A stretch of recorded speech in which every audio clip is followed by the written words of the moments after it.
ঠিক ঘটনা, তৃণমূল কংগ্রেসের রাজ্য সভাপতির পদ সহ বাকি দায়িত্ব থেকে অব্যাহতি নিলেন চন্দ্রিমা ভট্টাচার্য এবং তারপরেই দেখতে পাওয়া গেল তিনি বিধানসভাতে গেলেন এবং বিরোধী দলনেতার ঘরে তিনি পৌঁছলেন, ফলে রাজনৈতিক জল্পনা আরো অনেকটা বৃদ্ধি পেল। চন্দ্রিমাদি, আপনি হারার পরেও তো মমতা বন্দ্যোপাধ্যায়ের হাত ছাড়েননি, তো এই সিদ্ধান্তটা নিতে কেন হলো আজকে দুপুরবেলা? না, আমি আগেও বলেছি, আবারও বলছি যে এই সিদ্ধান্তটা আমায় নিতে হয়েছে কারণ আমার মনে হয়েছে যে আমার যে আনুগত্য, আমার যে বিশ্বাসযোগ্যতা, সেই বিশ্বাসযোগ্যতায় হয়তো কোথাও আমাদের শ্রদ্ধা মমতা বন্দ্যোপাধ্যায় মনে হয়েছে যে খামতি হয়েছে, অথবা আমার আনুগত্যের একটা প্রশ্ন চিহ্ন থেকেছে। কারণ গতকালের একটা যে ঘটনা, এটা আমি আবার বলছি না, সবাই জানে, তৃণমূল ভবন নিয়ে একটা ঘটনা ঘটেছে, যেখানে আমার সঙ্গে যে বিধায়করা গিয়েছিলেন ওখানে, তাদের সাথে কোনো কথাই হয়নি, মুখোমুখি কোনো কথা, অথবা তারা আমার এখানে এসছেন, আমি যে ঘরে বসেছি সেরকমও নয়। আমি তাড়াতাড়ি করে চলে এসেছি এরকম একটা ভাবারও কোনো কারণ নেই। আমি যে সময়ে প্রতিদিন তৃণমূল ভবনে যাই, সেই সময়ে তৃণমূল ভবনে গেছি এবং যতক্ষণ থাকি ততক্ষণের থেকেও বোধহয় আরও 10-15 মিনিট বেশি ছিলাম, কিন্তু আমার সঙ্গে কেউ কথা বলতে কোনো বিধায়ক আসেনি। তারপরে আমি বাড়ি চলে এসেছি। তারপরে আমাকে বেশ কিছুক্ষণ পরে শ্রদ্ধা মমতা বন্দ্যোপাধ্যায়, তার সাথে আমার একটা ফোনে কথা হয় এবং তিনি আমাকে বলেন যে আমি ওদের হাতে তুলে দিয়েছি এই তৃণমূল ভবন। এটা আমাকে খুব দুঃখ দিয়েছে, কারণ আমি কি করে তুলে দেব হাতে তৃণমূল ভবন? আমার সাথে কথাও হয়নি, দেখাও হয়নি, কিছুই হয়নি। আর এটা তো আমার নিশ্চিতভাবে আমার যে বিশ্বাসযোগ্যতা, তার উপরে একটা সন্দেহের তীর, আর যেটা আমার আনুগত্য, আমি একেবারে অনুগত সৈনিক হয়ে কাজ করেছি সব সময়। বিগত 15 বছরে কেউ বলতে পারবে না। আমি কৃতজ্ঞতাও প্রকাশ করি ওনার প্রতি অনেক কথা। আমি হেরে গিয়েছিলাম 16 সালে, তারপরে তিনি আমাকে টিকিট দিয়েছিলেন 17 সালের উপনির্বাচনে, জায়গাটা ছিল দক্ষিণ কাথি, সেসব আমার মনে আছে। কিন্তু তার সাথে সাথে আমি যে আনুগত্যটা দেখিয়েছি ওনাকে বিভিন্ন সময়, সেটাও তো আমি মনে করি যে সেটাও তিনি অ্যাপ্রিসিয়েট করবেন। হয়তো করেছেন, আমারই কোনো দোষ, হয়তো আমি হয়তো ভালো করে ঠিক প্রকাশ করতে পারিনি আমার ব্যাপারটা, সেই জন্য এই কথাটা তিনি বললেন। আমি কি করে এটা করতে পারি যে কারুর হাতে আমি তুলে দেব? এটা আপনার যারা রাজনৈতিক সতীর্থ ছিলেন বা এখনো আছেন বলাই ভালো, তারা প্রত্যেকে বলতেন যে চন্দ্রিমা ভট্টাচার্য মমতা বন্দ্যোপাধ্যায়ের গুড গার্ল, যাবতীয় সাংগঠনিক দায়িত্বের কঠিন জায়গায় দেওয়া, প্রশাসনিক বিভিন্ন ক্ষেত্রে চন্দ্রিমা ভট্টাচার্যকে দেওয়া, গত কয়েক বছর ধরে সেই ছবি দেখতে পাওয়া গিয়েছে। তো সেই ছবি হঠাৎ করে বদলে গেল একটা দিনের একটা ঘটনায়? না, কঠিন কাজ ব্যাপার নয়, ব্যাপারটা হচ্ছে গুড গার্ল। সেটা তো অবশ্যই, যেটা আমি বলছি যে অনুগত, তাহলে অনুগত যারা, তারা তো গুড গার্লই হয়। তো কিন্তু সেখানে যে দায়িত্বগুলো দেওয়ার কথা, সংগঠনে হোক চাই অন্য জায়গায় হোক, যখনই কঠিন পরিস্থিতি এসেছে তখনই সেই দায়িত্বগুলো দেয়া, কিংবা যা আপাত দৃষ্টিতে মনে হয়েছে যে গুড গার্লকে দিয়ে খুব অনেক কিছু দায়িত্ব দেয়া হয়েছে, আপাত দৃষ্টিতে যা মনে হয়েছে যে দায়িত্বগুলো ভীষণ গুরু দায়িত্ব প্রশাসনিক লেভেলের, সেগুলো সবসময় সঠিক নয়। এটাও তো একটা নিশ্চয়ই জানেন। আমি মন্ত্রগুপ্তির কারণে সব কথা বলবো না, কারণ আমি একটা মন্ত্রগুপ্তি নিয়েছি, তো যতবার আমি মন্ত্রিসভায় শপথ গ্রহণ করেছি ততবার আমি এই মন্ত্রগুপ্তির শপথ নিয়েছি, সুতরাং সেটা আমি বলবো না। কিন্তু এটাও আর কি ব্যাপার। আপনি একটা এমন দপ্তরের দায়িত্ব সামলাতেন যা নিয়ে বিরোধীরা বারবার ধরে কটাক্ষ করতো, অর্থ দপ্তর, এবং বাজেট পেশ করেছেন আপনি। সেই বাজেট কিভাবে তাহলে হতো? আপনাকে কি অন্ধকারে রেখে হতো? না, বিরোধীরা কি বক্তব্য পেশ করতো আমি জানি না। আমি যে অর্থ দপ্তরের জিএসটি কাউন্সিলের মিটিংয়ে, যেখানে অবশ্যই সেটা আমাদের সর্বজন শ্রদ্ধা মমতা বন্দ্যোপাধ্যায় আমাকে সেই সুযোগ দিয়েছিলেন বলেই আমার যাওয়া সম্ভব হয়েছিল, আমি কিন্তু ভারতবর্ষের মানুষের কাছে, ভারতবর্ষের বিভিন্ন প্রদেশের মাননীয় মন্ত্রীদের কাছে, এবং বিশেষ করে কেন্দ্রীয় মন্ত্রী যিনি অর্থমন্ত্রী নির্মলা সীতারামন, মাননীয় শ্রদ্ধেয় মন্ত্রী, তার কাছে আমি আমার বাংলার যে কথা সেটা প্রকাশ করতে পেরেছি। এবং সেটা আমি বলছি তা নয়, এটা পার্লামেন্টে রেকর্ডেড আছে, কারণ তিনি পার্লামেন্টে দাঁড়িয়েও এই কথা বলেছেন। ফলে আমার যদি বলেন যে বাজেটের বাকি কি করেছি কি না করেছি, বাজেট সংক্রান্ত, বাজেটের পরে কোনো ফাইল এলো গেল কি করলো সবের ওপরে অনেক নিয়ন্ত্রণ। আমি আবারও বলছি যে এগুলো মন্ত্রগুপ্তের জন্য আমি বলছি না, কিন্তু বাজেট মানুষ দেখেছে। আপনি মাননীয় মুখ্যমন্ত্রী, এখন যিনি মুখ্যমন্ত্রী, মাননীয় মুখ্যমন্ত্রী, তিনি বলেছেন যে এবারের বাজেটটা ঠিক ওরকম হবে না, চন্দ্রিমা পড়ে দাও, এরকম বাজেট হবে না। আসলে তিনি জানেন, অনেক কিছু জানতেন, অথবা যারা আধিকারিক আছে তারাও হয়তো তাকে অবহিত করেছে যে ওই বাজেটটা আমি হয়তো মানুষ জেনেছে এক সময়, আমি তার কয়েক ঘন্টা আগে জেনেছি। অনেকে বলেন যে চন্দ্রিমা ভট্টাচার্যর বাজেটের বিষয়ে তিনি কি সিদ্ধান্ত নেবেন বা আলোচনা করবেন, তার পিছনে একটা দীর্ঘ ছায়ার মতো কোথাও অমিত মিত্র দাঁড়িয়ে থাকতেন, এটা কি ঠিক? আমি এসব নিয়ে কোনো আলোচনা করতে চাই না। আমি আবারও বলছি, আমি যেটা ফেস করেছি সেটা বলছি।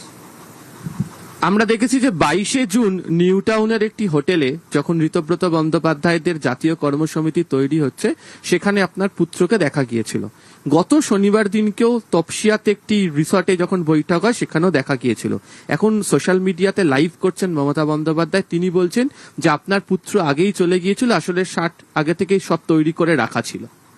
না, এটা হয়তো উনি বলতেই পারেন, ওনার মনে হতেই পারে। আমি তো তাই জন্য বলছি যে বিশ্বাসযোগ্যতা প্রশ্ন চিহ্নের মুখে। যেদিন নভোটেলে আমার ছেলে গিয়েছিল সেই দিনই আমি গিয়ে কিন্তু আমাদের মাননীয় মুখ্যমন্ত্রীকে, মানে তখন পূর্ব মুখ্যমন্ত্রীকে, তাকে আমি বলেছিলাম যে আমাকে ছেড়ে দিন। তিনি বলেছেন না, ও গেছে তুমি থাকো বলে তারপরে আমাকে যে কাজ দিয়েছেন সে কাজ করেছি। এখন উনি বিশ্বাস করবেন না, উনি হয়তো এখন, যেহেতু আমার বিশ্বাসযোগ্যতাটা ওনার কাছে এখন একটা ক্ষীণ জায়গায় পৌঁছে গেছে, তাই জন্য হয়তো বিশ্বাস করবেন না। এখানের ছেলেরা যারা আমার পাড়ার ছেলে আছে তাদের জিজ্ঞাসা করবেন যে আমি এই যেদিনকে নভোটেলে গেছে 22 তারিখ থেকে আজকে আমরা 4 তারিখে আছি, গতকাল 3 তারিখ সন্ধ্যের আগে অবধি আমি আমার ছেলের সাথে পলিটিক্স নিয়ে কোনো কথা বলিনি। আমার আগে আমি ওর অফিস যেটা রাস্তার ওপরে, সেখানেও গিয়ে বসতাম যখন কালীঘাট থেকে ফিরতাম অথবা ভবন থেকে ফিরতাম, আমি সেটাতেও যাইনি। আমাকে যখন ড্রাইভার জিজ্ঞেস করতো, হারানোর দোষটা আমারই। ছেলে 47 বছর বয়স আমার ছেলে, তো সে সিদ্ধান্ত নিজে নেবে। প্ল্যান করা আমি কোনোদিন করিনি, তার মানে উনি আমাকে কোনোদিন চেনেনি। আমি যদি প্ল্যান করতাম তাহলে তো অনেক কিছু প্ল্যান করতে পারতাম। আমি কোনোদিন এইসব প্ল্যানিং এ বিশ্বাস করি না। যেরকম করে করেছেন আপনারা নিজেরাও দেখেছেন যে আমি সারা বাংলাটা মহিলা সংগঠন নিয়ে ওরকম নিজের করার জন্য প্ল্যান করে ঘুরিনি, কিন্তু কোথাও নিজের মানে কিছু তার থেকে হাসিল করার জন্য কি আমি একটা বড় লিডার হব সেরম না। দলের সংগঠনকে শক্তিশালী করার জন্য যেখানে যেরম করার দরকার সেরম করেছি। আমি আমার মহিলা সহকর্মীরা যেভাবে কাজ করেছেন সেটা সকলের কাছে দ্রষ্টব্য হয়ে গেছে। আপনার এই সিদ্ধান্তে এমনই রাজনৈতিক প্রভাব পড়েছে, মমতা বন্দ্যোপাধ্যায় বলছেন যে যারা দল ছেড়ে বা যারা সঙ্গ ছেড়ে চলে যাচ্ছে তারা বেইমানি করেছে, বিজেপির কথাতে করেছে, তারা তো সরাসরি বিজেপিতেই যোগ দিতে পারে। ঠিক আছে, সেটা আমি কোথায় যোগ দেব না দেব কি সেটা আমার সিদ্ধান্ত। উনি যদি আমাকে বেইমান ভাবেন এত 15 বছর পরে, তাহলে ভাববেন, তাতে কিছু নেই। আমার তার প্রতি শ্রদ্ধা যা আছে সেটা আছে। আপনি তো তৃণমূল সরকার ক্ষমতায় আসার অনেক আগে থেকেই রাস্তায় নেমে আন্দোলন করেছেন, যে গণ আন্দোলনগুলো হয়েছিল সেখানেও গেছেন, নন্দীগ্রামে লাঠিচার্জের সম্মুখীন হয়েছেন, তারপরেও আপনাকে এই কথাটা শুনতে হচ্ছে? না, আমি কিন্তু অনেক আগে তৃণমূলে আসিনি। আমি 2008-এ কংগ্রেস ছেড়েছি, 2009-এ তৃণমূলে এসেছি এবং তার তৃণমূল বিরোধিতায় 2009 মানে তৃণমূল বিরোধীতে আছে। আমি কিন্তু সরকার হয়ে যাওয়ার 11 সালে আমাকে মনোনয়ন দিয়েছিলেন। তো আমি তো তার এই যে মনোনয়ন দিয়েছেন, এই যে একটু আগে বললাম যে আমি হেরে যাওয়ার পরেও আমাকে উপনির্বাচনে দক্ষিণ কাথি থেকে মনোনয়ন দিয়েছিলেন, আমি তো তার জন্যই আনুগত্য, আমার কৃতজ্ঞতা যেভাবে প্রকাশ করা সেভাবে প্রকাশ করতে মানে চেষ্টা করেছি। হয়তো কোথাও কোনো আমার ভুল ছিল, ফাঁক ছিল, আমি কাউকে দোষ দিচ্ছি না, আমি নিজের ব্যর্থতা এটা মনে করছি।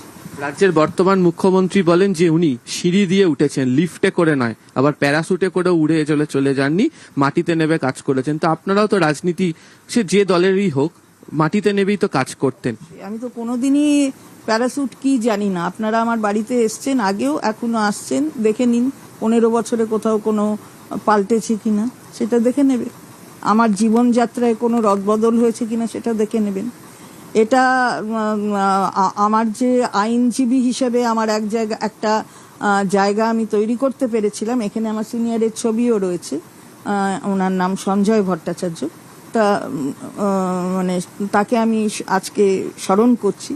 সেটা সবাই জানে, এটা বলার দরকার নেই। এখানে অনেক অনারেবল জাজেস আছে যারা কলকাতা হাইকোর্টে অথবা রিটায়ার্ড অথবা সুপ্রিম কোর্টে আছেন, তারা জানেন। সুতরাং আমি কোথা থেকে কি করেছি, রাস্তায় নেবে কি করেছি, সবই সবার জানার আছে, বলার আর কি আছে। বিশেষ কিছু কথা বলতে গিয়ে আপনার গলাও ভারী হয়ে আসছে। কোথাও গিয়ে মনে হচ্ছে যে যেটা হলো বা যে অভিযোগগুলোকে তোলা হচ্ছে, এতদিন পরে কাজ করে আসার পর, এতটা খাটার পরে দলের সাথে, এটা আপনার প্রাপ্য ছিল না? দেখুন, আমি যখন সিদ্ধান্তটা নিয়েছি যে আমি এই আনুগত্য এই প্রশ্নচিহ্নের জন্য আমি থাকবো না, তখন আমি জানি যে অনেক কিছু এরকম ধরনের আছে যারা পুরোটা জানে না কিংবা বুঝতে চায় না, তারা এরকম বলবে। ঠিক আছে, এটাও একটা জীবনের অঙ্গ, সুতরাং এটা তো থাকবেই। ঘাত প্রতিঘাতের মধ্য দিয়েই জীবন চলে, আলোচনা সমালোচনার মধ্যে দিয়েই সবকিছু হয়। সুতরাং তারা করতেই পারে, তাদের অধিকার সমালোচনা করা। আমার যা করার সেটা আমি করেছি, তাতে কোথাও ব্যর্থ হয়েছি হয়তো, নিশ্চয়ই, তাই জন্যে এই কথাগুলো শুনতে হচ্ছে। আজকে দেখা গেল ঋতব্রতদের সাথে আপনাদের দেখা হলো, সেখানে ফিরাদ হাকিম ছিলেন, অনেক পুরনো নেতারা, এরা অনেকে যারা মহিলা বিধায়করা ছিল আপনার সাথে কাজও করেছে মহিলা সংগঠনে।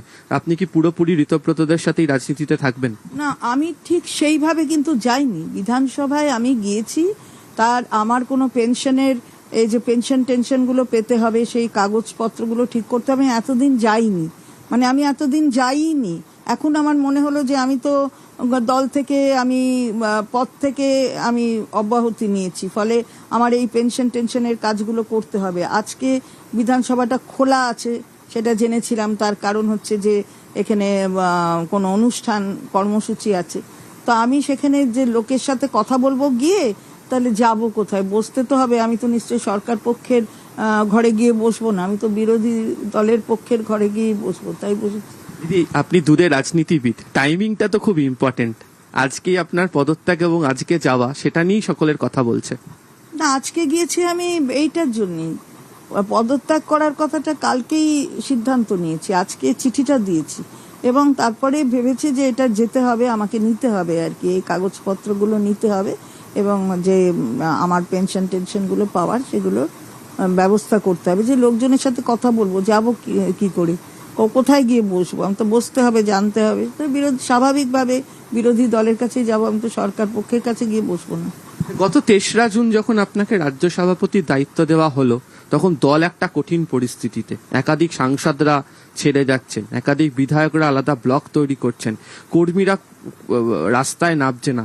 মনে হয় যে তখনও সঠিক সিদ্ধান্ত মমতা বন্দ্যোপাধ্যায় নিয়ে আনতে পেরেছিলেন? কারণ যারা ছেড়ে যাচ্ছিলেন বা সঙ্গ ত্যাগ করছিলেন, তাদের বক্তব্য যে মমতা বন্দ্যোপাধ্যায়ের হাতে রাশ নেই, রাশ চলে গিয়েছিল অভিষেক বন্দ্যোপাধ্যায়ের হাতে। সেটা আমি বলতে পারবো না। আমাকে 3রা জুন যেদিন করেছিলেন, সেদিনকে এই মামলাগুলো হাইকোর্টে অথবা যেটা ইসিআই এর সামনে আছে, সেই এই প্রবলেমগুলো, এই সমস্যার দল নিয়ে ছিল না সেই সময় যখন উনি আমাকে করেছিলেন। তারপরে যেটা হয়েছে সেটা হয়েছে, সবাই দেখেছে। সুতরাং আমি আমার সিদ্ধান্ত নিয়েছি, যেটা আমি আগে বললাম। মমতা বন্দ্যোপাধ্যায়ের দলের পক্ষে ঘুরে দাঁড়ানো আর সম্ভব? আমি জানি না, আমি তো মানে জ্যোতিষী নই, কে ঘুরে দাঁড়াবে কে ঘুরে দাঁড়াবে না আমি জানি না। সময় বলে দেবে কে কোথায় থাকবে। আমি কারুর বিরুদ্ধে কোনো অভিযোগ করছি না, কোনো সমালোচনা করছি না। আমি নিজের সমালোচনা করছি, করে বলছি যে আমার হয়তো ভুল হয়েছিল, তাই উনি বুঝতে পারেননি। তাই এই যে বলছে যে আমার প্ল্যান ছিল, এগুলো তো আমার মানে শুনবো এগুলোই ভাবিনি আর কি। আমার প্ল্যান ছিল, এই কথাগুলো শুনলে মনে হয় যে আমি হয়তো নিজেকে ঠিক প্রকাশ করতে পারিনি। আপনার চিঠিতে আপনি ফরমার চিফ মিনিস্টার বলে অ্যাড্রেস করেছেন, এআইটিসি চেয়ারপারসন মমতা বন্দ্যোপাধ্যায় তো উল্লেখ করেনি। এটার কি কোনো বিশেষ কারণ আছে? না, এখন সাবজেক্ট ম্যাটারটা সাবজুডিস আছে, কোর্টেও আছে, আমি যে বললাম ইসিআই এর কাছেও আছে, ফলে আমি সেই কনফিউশনটার মধ্যে যেতে চাইনি, তাই জন্য ফরমার চিফ মিনিস্টার। এটা হচ্ছে যে এই চিঠিতে আপনি উল্লেখ করেছেন যে আপনি সিগনেচারি অথরিটি ছিলেন বিভিন্ন ব্যাংকের অ্যাকাউন্টে। ওনারা অস্বীকার করছেন, ওনারা বলছেন আপনি নাকি ছিলেন না, ডেরেক এবং অভিষেক বন্দ্যোপাধ্যায় ছিলেন। ভুল বলছেন। আমি তো কবে যেন কদিন আগেই আর কি, কিছুদিন আগে এর মধ্যে সই করে এলাম। সুতরাং হয়তো জানেন না, মানে খেয়াল করছেন না অথবা ঠিক করে বলছেন না আর কি, সেটা আমি জানি না। ব্যাংকে যে ব্যাংকে আছে সেখানে গেলেই দেখতে পাবে চেক কার নামে গেছে, কাদের গেছে। আপনি থাকতে পারেন অন্য অ্যাকাউন্টে থাকতে পারেন, আমিও ছিলাম অনেক অ্যাকাউন্টে। আপনি রাজনীতির ব্যক্তি, রাজনীতি করেই নিশ্চয়ই আগামী দিনও থাকবেন, সেক্ষেত্রে আপনার গন্তব্য কোথায়? দেখা যাক, আমি দেখি, সময় বলে দেবে গন্তব্য কোথায়, কি না, কিভাবে কি করব, কি করছি, সময় বলে দেবে। আমরা কথা বলছিলাম চন্দ্রিমা ভট্টাচার্যের সঙ্গে। তিনি ইতিমধ্যেই তার যে দায়িত্ব থেকে আজকে তিনি অব্যাহতি নিয়েছেন, তিনি চলেছেন, এবং তার এই অব্যাহতি নেওয়ার পর আমরা দেখতে পাচ্ছি যে মমতা বন্দ্যোপাধ্যায় বেশ কিছু কথা বলেছেন, যে কথাগুলোর মধ্যে দিয়ে তাকে তোপ দেখা হয়েছে।